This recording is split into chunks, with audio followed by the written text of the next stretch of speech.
Hey guys, it's Cheat. I don't even know what my name is on YouTube anymore. I think it's JetsFan5.208. And today I'm going to do a Watch Dogs review. I finished this game a couple of days ago, and I was going to get around to doing this review within a relatively close amount of time to when I'd beaten the game, so so it's still fresh in my head, the points I want to make. When it comes down to Watch Dogs, this game is about Aiden Pierce.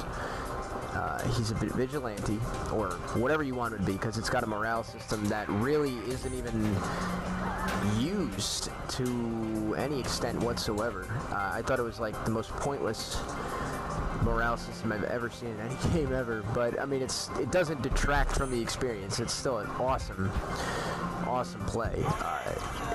The biggest issue is, if you're gonna have a morale system, have some sort of reason for it to be there. I know at the end they mention like that, oh, you're a good player or a good character, so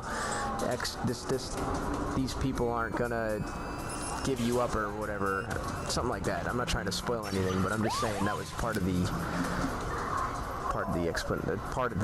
use of it. Other than that, it was relatively useless. I mean, I don't want to feel guilty for killing. Like they have stupid deductions. Sometimes if you see a person commit a crime and you shoot them in the head, sometimes they'll deduct points and they'll say, you're not supposed to kill anybody like that.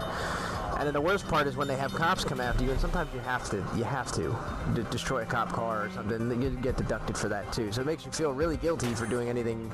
Well, unless you're, you like to do that stuff, but it makes you feel relatively guilty. So other than that, I just thought it was relatively useless. Now I want to get into the story, which was, in my opinion, was really good. It was very good. It had some dull moments about midway through the campaign. It just wasn't clear where it was going, and then you're just like, I don't know.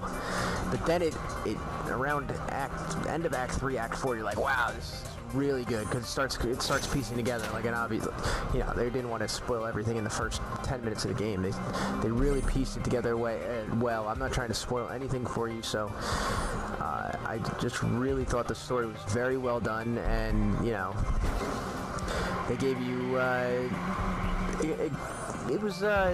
it's short. I think that was my biggest issue with this. I think it was about 30 missions. Usually when you play open world games, you tend to, like when you look at your Skyrims, I know it's not even relatable, but when you look at your Skyrims and whatnot, you have tons of missions. Like I think GTA 5 was, I hate comparing these two, but GTA 5 I think was around 60-something missions, 70 missions, so it was relatively lengthy, and I think that was just one of my biggest issues with this game, was that it was just short. It was so enjoyable, and you wanted more.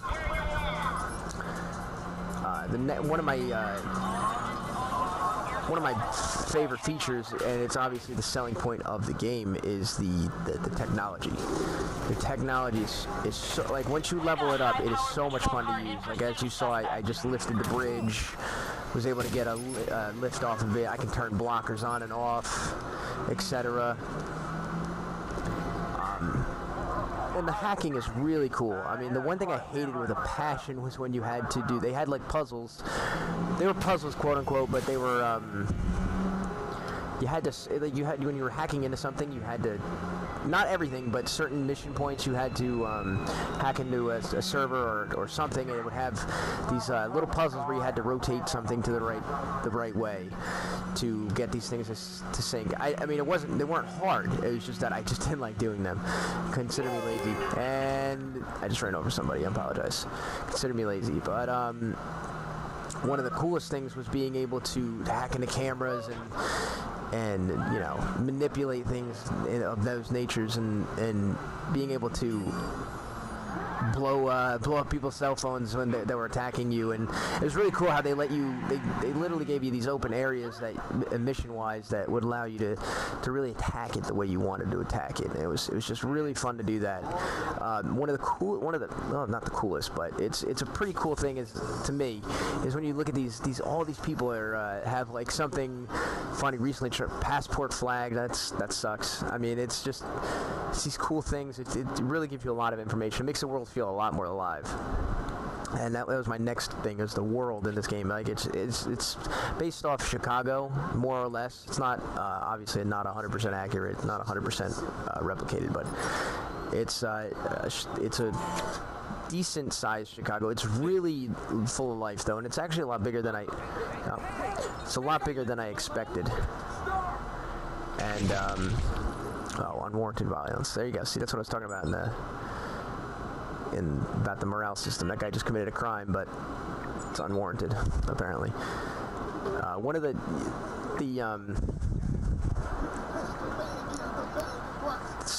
things like, for example,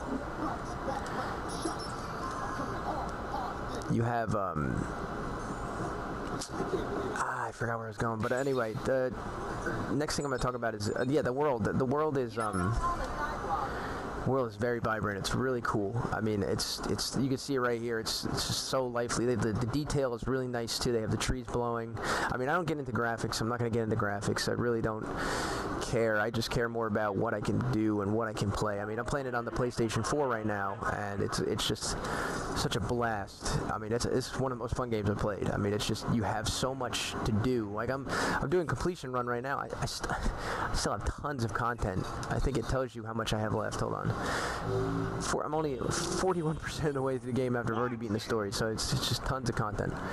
And then you have things such as online, which I think is really cool. There's free roam. You can play with your buddies. I didn't get to play with my buddies yet. We haven't done that yet. We're all running on different times. Then you have, like, example, just perfect timing. I couldn't have asked for anything better. So you get the mobile challenges. Sometimes you'll have people commit crimes. It happens to you too. You have people commit crimes or hack into somebody, and then they'll put a contract out on them. You're able to go in to that game and or hack or trail. It's multiple things. They have different things, and anybody can invade your game at any time. I don't think it happens when you're paused. It might. I think it happened to me once when it was paused, but sometimes it'll actually happen right when you're about to enter a mission. I know the game intentionally does it for one mission. It intentionally locks you out so you at least try the missions. But other than that, people can hack in at any time, and it's really cool. I think it just keeps you on your toes, even though a lot of people might not like it. It's always like you're always connected, etc. Some people might not like that, but I thought that was really cool. One of my favorite things in this game are just the amount of content. Not one of my favorites, just the amount of content that I have in my disposal. I hate comparing it, but when I go to GTA 5, I mean, I was able to complete a lot of that content within the first 2 weeks or whatnot. I mean, this game's kind of similar. If you put the time in, you probably could just bang it out, get it all done, etc. But it just feels like when I first play this game, I'm overwhelmed by the amount of stuff you can do, or the content that's available to you. Like, you have investigations, crimes, and the crimes are random as well. You have these games where you get to play Spider Tank. That's friggin' awesome. Spider Tank's friggin' awesome.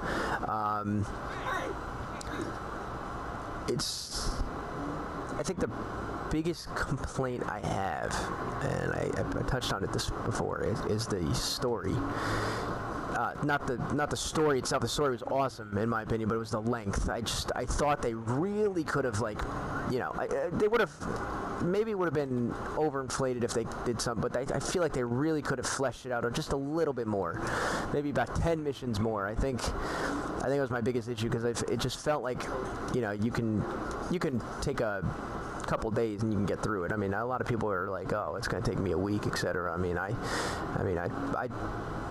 felt like I barely put any time into it. I was able to beat the story relatively quickly, but it's overall, I mean, the sound of the game is really cool too, because you have again, I hate doing this, but GTA, like, you have the random citizens on the sidewalk. You literally have these people doing the same thing. They'll say funny things. You'll hear it in passing as you're running to the city and whatnot. The best way to explore the city is on foot, though. I'll say that, for example. As we're running through here, it's just, you just see all the detail that went into this game. A lot of people did some hard work on a lot of this stuff. I mean, the tree, it's the Windy City, so you see the trees, there you go, blowing. It just looks phenomenal, in my opinion. I know a lot of people complain about it, but I take great pride in some of these little details. It just feels so vibrant and alive. So basically, my overall review score here, I definitely am going to give this a 9 out of 10. I just think it's a phenomenal game in general. I think the story was awesome. It was it's pretty much mostly action-packed. It didn't repeat. It wasn't repetitive. You were able to do some relatively far and wide missions. I mean, sometimes you'd do the same thing, but it wasn't very often. It would be, near the end of the game, you're like, oh, I did this before. But other than that, it was relatively non-repetitive, and it was awesome to play. The content, again, is a big reason. It's also a 9 out of 10. I don't know why I'm running around jumping off things, but that's what you're getting right now. And the random crimes, that's awesome too. I just think overall, I think this game is a 9 out of 10. Again, graphics aren't being added into this, none of that. I had some glitches, there were some weird glitches. Nothing too major, nothing game breaking. So I mean, this game is very well polished in my opinion from what I've been playing. I heard the PC version's not doing well, but I mean, that'll be patched very shortly. But other than that, I think, whatever system you play it on, just go pick it up. It's worth every penny in my opinion. It's definitely worth the $60 you pay for it. I mean, just the amount of content-wise, like the replay value of the content you have. Just scared him away. But other than that, I think you should, Watch Dogs is a definite buy. I think a lot of people should own this game, or rent it. Just at least play it, enjoy it. This is JetsFan51208, and I am signing off.